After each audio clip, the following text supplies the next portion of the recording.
as we see in that video beforehand. The atmosphere at this place is just electric. So I'm looking forward to some of the drivers that we have in the cars, the virtual cars today. I'm sure they've all watched this race many times over as well. Some will have been there, some haven't, but it's exciting to be able to broadcast this thing now virtually with just having the real one as well, because I'm buzzing just as if we've just finished the race. So it's kind of cool. Yeah, looking like they're just getting ready, and so we should have some racing starting here in the next minute or less. Super. I'm excited. Yeah, no. All right. So yeah, so I think, as they're just kind of getting in the lobbies and stuff, I think this is a good time to sort of say it's fantastic working with Forza on this. How all of this can come together, that they can create this, and here we go. We're on. So yeah, we're racing. That is a bundle. Hey up. Well, they're all making it round. We've got a 3 or 4 wide. Boy, they've all done pretty good there. We got a couple of lawnmowers again. Yeah. Yeah, here we got the overshot over the Viva car. Yeah, this is a big break in turn, this. I mean, this is a first gear turn. You got a late turn in. Oh. Yeah, there's the Zotac cars there. Right, come on, guys. Help each other out. Yeah, you want to stay bunched up, because once it starts to spread, as everyone's set in their groove, it's tricky to kind of find those tenths, those seconds. So everyone's hustling just to get in front of each other here. But I do feel this will spread out quite nicely. Yeah, I mean, they've kind of got through this. I mean, what are we looking at some of these times here? It's Brandon's had a tough first run there. He's kind of down the field a little bit. We got a mobile, got a good bit of promotion. one of the promotional boards in the middle of the track. I can't remember what race it was, but it was a real race where someone hit one of the promotional boards, and it ended up staying stuck to the front of the car. It might have been a Corvette, actually, a few years ago, on Ferrari, and it just stayed there for a few laps. I mean, it was the best advertising ever on the front of the car until it flew off. So here we are on the back straight here now. So it's the first lap coming into this last turn. So 17, this is split up actually. It's 17A and B, right? So there's 17A we've got into, and 17B is the exit, right? So they actually break this up as one turn, but they break it up in 2 sections. You just bomb in there and then brake and then downshift. I'll talk a little bit more about that as we go, because over the years I've taken some guests here and stood on the inside of that turn. But when we come around there again, I'll explain that. But so this is solid. Let's have a look how we're settling down as we go through the grid here. We're in here with Don. I always love watching Don races. I'm just in here thinking about him on a joystick. But Don's been with Forza since Forza 1, so he in my mind he's the historian in the field, for Forza. Yeah. Don's leading the pack too. He's in. Okay, thank you. Yeah, I couldn't. The screens were rolling around. That's awesome. So he should be a good one here to stretch it out. Nelson and Ben are kind of jousting with each other there in the middle. I think they're 3rd and 4th, aren't they? 4th and 5th. 3rd and 4th. Yeah. I'm loving these camera angles as well. It's super cool. Yeah, coming around Cunningham Corner here. Yeah, that's good. You've been reading up on the names. It's good, isn't it? Some of these tracks, how all these legendary drivers or these different names have come up.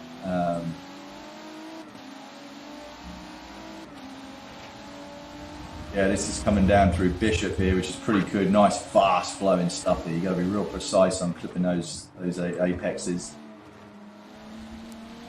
Another little braking and downshift, and then back on it again. So yeah, so you can see all the motorhomes there as well. That's where a lot of the teams. So when we run here for real, all these motorhomes are World Endurance teams, and this is the side of the track that they base on. And then on the other side of the front straight, that's where all the IMSA teams will base. And then in the center, you have all of the support race teams. So they're all spread out. This is the entrance to the track coming here. You come over the bridge. We've always got someone on a golf cart flat out, going over there, coming into the paddock. And yeah, there's always one guy there. If anyone's watching this has been at the real race, you'll remember the guy that's doing this, that's directing traffic. And there's one fella who's been there for years, and his energy for the whole race conducting traffic, insane. But everybody's energy is at this race. This is a good little back here as well. Obviously from a racing perspective, it does bunch things up. But as we start getting into the back of the midfield of this track, all these campers, all these tents that you see, when they let the fans in here, they just find a spot, they put their camper up, they put their beer hat on, plug it in. I'm sure Camelbacks are used now. Obviously, the kids are walking around with the fruit juice, but I'm sure the adults have got some other sort of stuff in the Camelback. And, you do see some exciting stuff. I know from chatting with some of the teams after this weekend, with still where we are with the pandemic, it's great that the IMSA has been able to get racing back going again, and enable the teams and the brands to get relevancy again and get out there and promote themselves. Obviously the fans weren't allowed in the paddock, keeping the teams safe. But obviously all the campers and everything can be spread out. And this is a great thing about these American tracks. So many places to park your vehicle, your camper. All right, so here we go. We got Nelson fourth coming up right behind Stem Car here. Ben's got clear, eh? So he's got up into second. We're only on lap 3, so this is a pretty good race to start right there. Yeah, this is a good little bundle here. Obviously we've got Alessio in the mix now. He's got all his gear well sorted and well plugged in. You've got Pablo up behind Alessio as well. Love the international flavour as well. We've got people all over the world playing this thing, these 16 drivers, these 8 teams. So here we go. So yeah, you chuck it in, brake, downshift, and then just hang tight. Nice, Alessio. Wow. Pick that up. Good move. That was a nice... It's tricky there. Some people skated wander over in the line. But yeah, he did. That was... I can't even emphasise how... If you go in there a little too hot, you're just going to ice rink it across that whole turn. So that was a solid move right there. Good job. He's got his eyes on that Stem Car in front of him. Yeah, and that was Nelson who he tucked on the inside up there. But I think Nelson, experienced driver, he's just going, look, man, we're 4 laps in. You got 11 to go. Let these guys just have their fun, and we'll chuck this away. This is cool, jumping in on board with Brandon here. He'll probably get into 5th here. At some point through this race. But I think the big thing here is just keep tight, keep tidy, bide your time. Don't make silly mistakes. Just know where you are on the track. As we were talking about in the pre-show, between 16 and 17 is a great place to overtake. Between the exit of 17, the front straight up into turn 1, great place to overtake. Good little spot between 5, 6, 7, another little good spot there, and then maybe 8, 9, 10, a little bit risky, eyes everywhere there, and then obviously coming through Bishop 13 to 15, that's a good spot to kind of have a go with some people. Yeah, you just got to keep the momentum up in all the other places. Sure. This is where you get a little speed right here. Yeah, this is mega. I love this. This is just, flat out. Oh, there we go. See, that's it. Classic, right? You just got to bide your time. A little mistake there from Shadow Ninja from Lewis there. And then Nels popped on in. Yeah, coming around this turn right here. This is where you got to respect the bumps. I love that. A good man for picking that up. There needs to be a shirt. If our merch guy who nails it with IMSA or Nick's watching, do a shirt, about the bumps, bud. Yeah, Nick Bain, I've known him ever since I've been over here. He does all our merch, does all the merch for all the teams. Our wearables are on there now for all the esports guys to connect up for the next tournament series, and he does all the Lexus and the Corvette merch, and he normally, in every race he's out in the vendor village, fans are coming in there buying the limited run stuff, but he is one of the most creative guys I've met when it comes to merch. He's brilliant, but yeah, we definitely need to do a shirt about the bumps. Pablo. Oh, it's easy to hit your braking point there, and then next lap think, yeah, I can go quicker here and brake later, and then no, it doesn't stick, and you have to go straight. We got the stem car. Yeah, we got the stem car going well here. I like these guys. You know, it's nice, consistent, respectful racers. You know, both these guys. One's a student, still full-time student in Scott, and then obviously Zach. You know, works like most of these guys, full-time workers. They don't have much time in the week to get some laps in, but I know they certainly burn the midnight oil getting some laps in. And we were talking about that earlier, Carlos, about, you know, it is unbelievable to me how much. Seas have slid off there. I was just going to say, it's amazing, you know, how many laps you have to put in to get yourself competent in sim racing. It's the concentration level is way up there.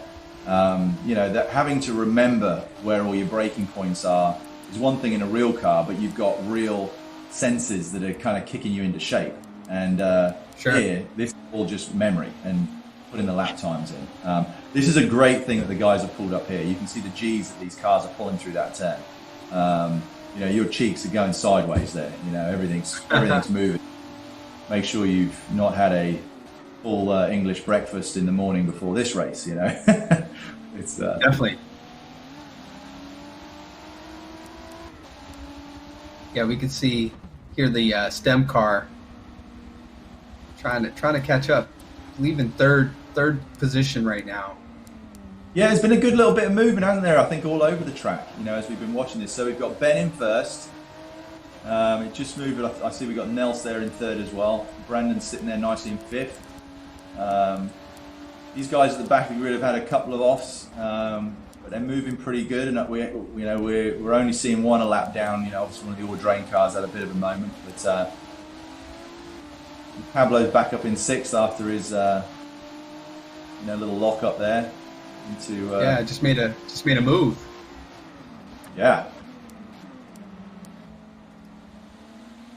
You know, it's most of the time you race here at this track, Carlos, you know, you have a race that you end up in the night with, right? And you can see what this track's like in the daylight. Imagine with it being pitch black. You know, it's pretty pick your points and everything like that. You know, it's crazy because all the infield as well, you've got all the lights are coming on from all the campers and the fans. And in some tracks, you can kind of laser your focus on your driving, but it's a tricky one because it's very dark in this back section of this track, and finding where all the points are. Obviously, there's not many hills here, so to pick up those points, it's, you know, it is tricky. I'd imagine it's at night. It's easy to, you know, lose concentration, or, you know, you have to stay very focused. Normally this is a 12-hour race. Obviously, they condensed it because of the movement of the dates. WC didn't come here, but the date movement IMSA did. It was good to see a couple of the number of teams that were out there. You know, it was a pretty full grid from the real racing, and I'm sure a lot of these guys probably watched the real race like we did, you know, and it gives them some indication just to get their mind back into whether they're driving it in the sim or whether you're watching it. I mean, back in the day before sims were there, drivers would learn the tracks by recording it on a dodgy camera, and then just watching lap after lap after lap and analysing it with the engineers and going through, you know, can we change the gear ratios? Can I take this turn in third gear, fourth gear? You know, you're always, looking at it and analysing it from that side of things. But now you can get out there and ring it on a simulator and go through a lot of that stuff and just see if you feel it. And I think a lot of these guys are finding when you do something, you're a real driver, you're doing something simulation, and you can get up to speed with the track this much beforehand before going there. It's great because from a carbon footprint, we're doing less running, but we're still preparing ourselves to be safe and put a good spectacle on. So it's pretty cool how all of that's going. And I know our theme for this season, or this round, is green and clean. So it's a good point to make that sim racing really does enable us for all the teams to lower their carbon footprint, but still keep the excitement up, and if anything, enhance it with this virtual stuff. Absolutely. Yeah, no, I think, you know, being able to get a feel and kind of acclimated prior to even touching the track is a huge asset to any team, especially when you're talking about the investment that goes into putting the car on the track. Big time. I mean, it's a lot of money to put these things on the track for real. And I know when Ian's made the comment a few times, we're watching our guys testing, and you see them go off, and you have to flinch because part of you's going, "Whoa, that's an expensive one," but they just hit escape and back on track again. So it's you still get that knee jerk, panic. Definitely. Here we got the Zotac car. He's lucky. Brandon's got himself second. Yeah, so we got Ben, Brandon, Nelson. Okay, so again, if we get back to that screen you were talking about earlier, Carlos, about the pairing up. You've obviously got Ben and Brandon racing for each other today, racing against each other. So as much as they're in the top three, that is for qualifying. So Ben's winning that battle right now with Brandon in second. Nelson, he's paired up against Don. So where's Don? Don must have had but at the moment Nelson's in front of Don, so he's winning that battle. I think it's a weird one to kind of wrap your... Yeah, okay, so here you go, look at this. You've got the two battles, they're right there together. Wow. Yeah, and he's definitely getting acclimated to the track. Yeah, and I know a few of these guys. I know Nelson's, flat out working, all week as well, and jumps on this on Sunday morning. So, but then that's what always impresses me about these real drivers. Growing up in this sport, I always, obviously I went into tennis and played professionally after I come out of all the rugby stuff, and you just get on court, you get it back on, you get the feel for it, and you're back on track. But these drivers, they've probably just flown all day, landed the track into practice, and to see them just within a couple of laps, is pretty cool, just to see how they adapt so quickly and just nail a time. It's pretty cool. I see here we're going down to 12 laps this race. So we got 9 in. I think that's not too much of a problem there, because we've probably got a lot of these head-to-heads have probably settled into where they're at. Sure. First 4 could go anyway, though. Go anyway. Here's America car coming around the tower turn. With Jeff Curran there. It's awesome. Jeff and his teammate there, Joel, together. It's a shame Antonio in the Audrain car had that when it was all close quarters at the start there. Obviously got a little nudged off and he struggled to get back up there. All right, so got Jeff just made up a spot there. Oh, and then Tim got him back. Tim, I've really enjoyed it. We've obviously known Tim for many years, from the oil and gas world, and then obviously from his coaching world. And like most of these athletes and businessmen and women, when you take on something new, you grab it by both horns, right? And he's grabbed it by both horns. Oh, here we go. This is good stuff, But that competitiveness is there. Absolutely. Yeah, he's trying to make a move on the Viva car in front of him. Yeah. So that's Jeff Curran there, coming up behind Tim. So yeah, he got some good lines here. He breaks in the right spots and things like that. I know he's completely new to the Xbox side of things, so that was late on the brakes, but he managed to hook it up. Yeah, good. He was determined to make that move. Yeah, he made it stick, boy, didn't he? Yeah, that's good. Let's see what happens here coming into this one. I like this 10-7 because this is a first gear corner. The rest of them are third, second gear, sometimes third gear. But you got to brake, get the scrub. Yeah, you see that? You just braked a little late. Be careful when he comes back on, where Tim is. Where are you, Tim? That would have been a good time to get in front there, but look at that one. But yeah, just you've got to just pick your point on that one, because too much speed and you just miss it all. Definitely. is good here. Third gear, that's good. That definitely keeps the car moving. Don't want to, second gear is not really right for that. Scrubs off too much speed. And keep the car moving, keep the momentum going. Good little battle here.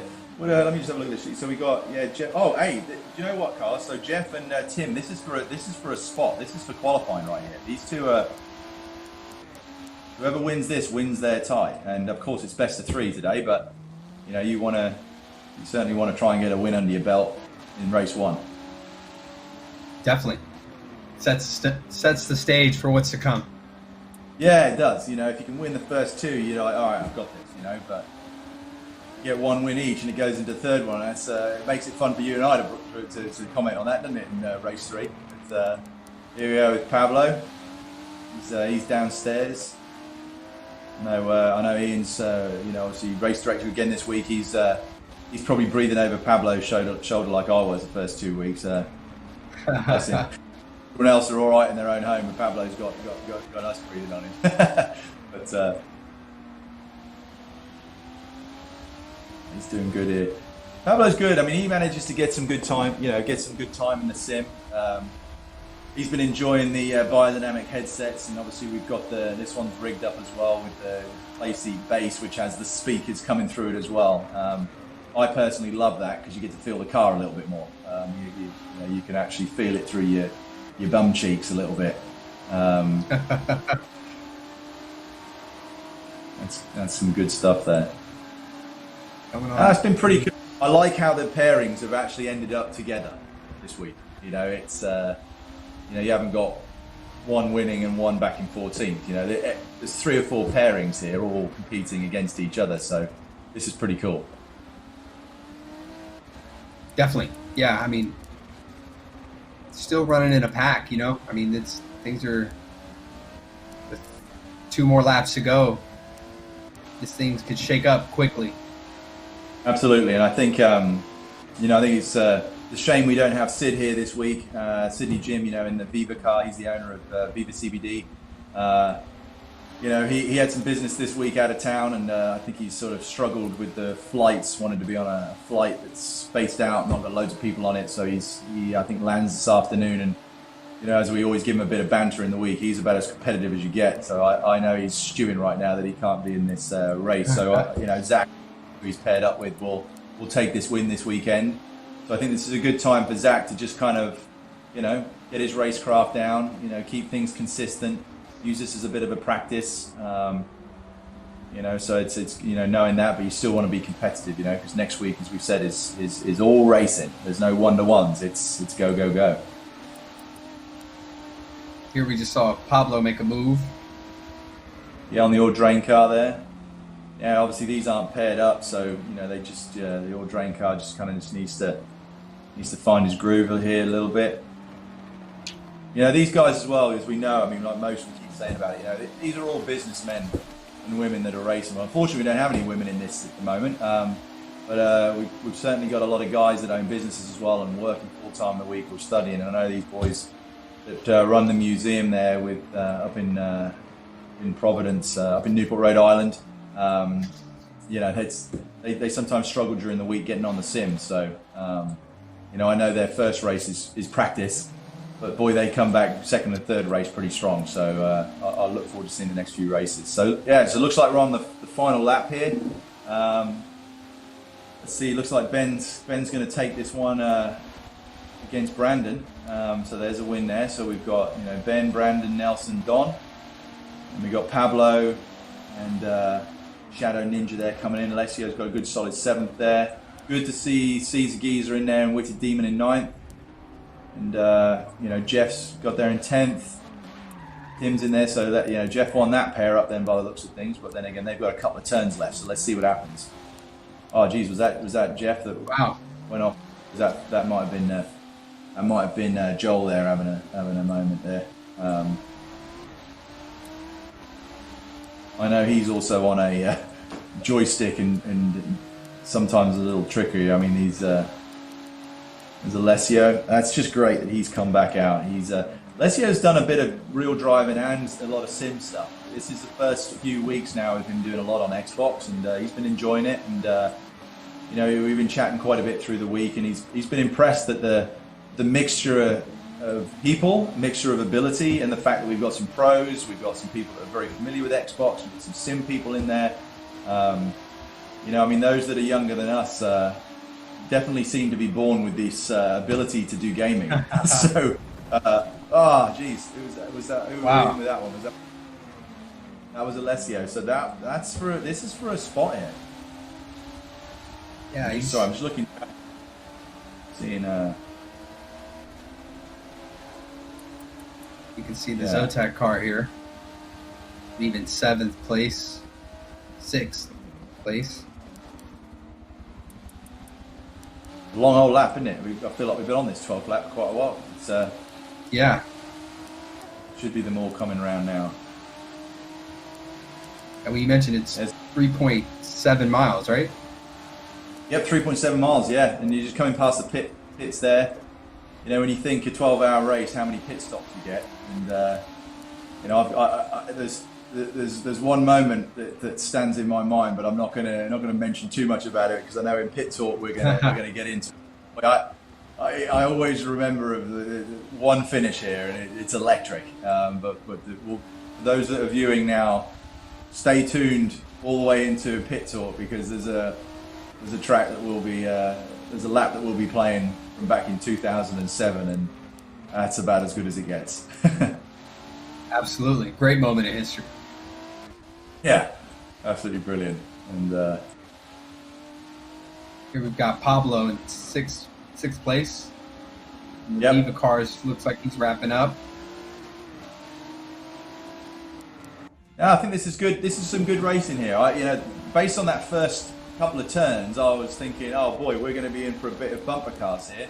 But everyone seemed to find their groove, spread out. You know, those quicker ones kind of got themselves up to the front of the grid and got into some racing. I know Ben from Dawson Racing in the red D3 Transformer. I know he went out for a couple of hours on the road on his bicycle to get himself prepared for this. So I'm sure he showered up before he got in the race car. But he got himself a good sweat on before he got in it. Building up a little bit of endurance before getting in his sim. Yeah, you know, I think it's, you know, and I think, you know all about this esports stuff. I mean, the fitness level of some of these esports games, you know, whether they're doing shoot-'em-up games or racing games, I mean, their fitness level was stunning to me when we first did this with Mainline back 2 years ago. And you know, a lot of these gamers, they got their own apartments. They're all in their apartments together. They've got a nutritionist. They got a trainer. I mean, they're fit as a fiddle. I mean, it's just fantastic. And I think it's, you know, most people, or certainly I was one of them, thinking, oh, people that sitting at home on computers, they got to be, you know, sumo size, you know. But that's not the case. You know, I think as we've seen with executives in business now, a lot of fit executives are the ones that are better in their roles as CEOs and things like that. And I think. You know, so it looks looks like we're all finished up, eh? Yeah, we're wrapping up now, just clearing up the first race. And there you have it, folks. That's it. Way up, you know. Whoa. If in doubt, flat out. Yeah, lots of action out there. Even one of my best mates who used to race for Mazda, Ben Devlin, you know. Ben, if you're watching, hi mate. I think we're about to hit into commercials here. All right. Yeah. So we just wrapped up the first race, one of 3 today. Simon, tell us a little bit about what you saw and, you know, kind of recap things for us. Yeah, no, absolutely. I think, like we were saying in the race there, I think it was great after we saw turn 1 and we saw lap 1. I got a bit of a sweat on. I thought we were going to have a bit of bumper cars and some lawn mowing there, but everyone got in their groove real quick, spaced out real good, and what was exciting was seeing the pairings all kind of in their place. So that's a really solid first race. I think everyone would be pretty happy with that. The drivers would be happy with that. Obviously, the ones that came probably second in their pairings won't be too happy, but gets a bit between their teeth, but super clean. I think they all adapted really well. Obviously, we saw the practice when we were getting set up before race 1 started. And I think from practice to first race, we're looking good for race 2. Definitely. Yeah. I mean, I think, getting acclimated, a lot of turns on this track. As the saying goes, you got to respect the bumps. It's definitely tricky out there, especially. We need the shirt, definitely. And I think, also it's a narrow track. So as you're trying to gain position and making moves, you have to be, very cognizant of where your peers are and what's happening. So really interesting to see how things shook up that first round. I think the guys are probably getting ready, and they're doing a hot swap. So we will be ready for race 2, and I'm going to chuckle when I say that, because the broadcast team has now planted a new phrase in our minds. Well, just to kind of, as we recap race 1, let's look at the live standings and just see where things are at. We've mentioned some of the things that are happening. The Brandon in the Zotac car. Kind of walk us through the current standings and some of the things you hope to see over the next 2 races. Yeah, absolutely. I think this is great that the guys have pulled this up again. I love seeing this. It's always nice to see where everybody is, because it really sets the scene for what we're going to expect in round 5, for the race. So this is what all the qualifying is getting us. We've got Ben in the Dawson Racing car in the red D3 Transformer, Brandon in the Zotac car. We've got Nelson Mason there, obviously.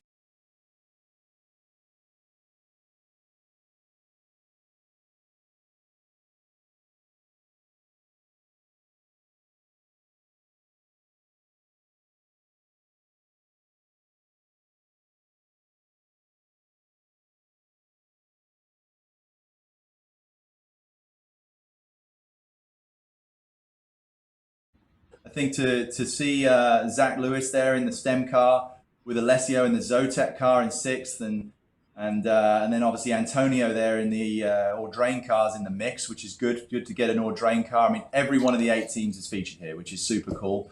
And then Pablo in the other red D3 Transformer, and then Sid, safe travels back, mate. We're missing you. You're still on 10th at the moment, so you're still on the screen. You're still in memory. Let's see what happens at the end of race 3, right? You're going to be going crazy. Absolutely.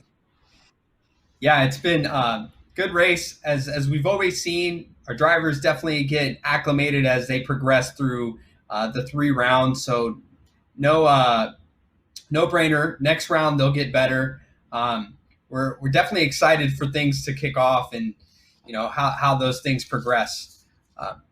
So with that said, we'll be right back, and we'll be coming back to you with more racing here soon.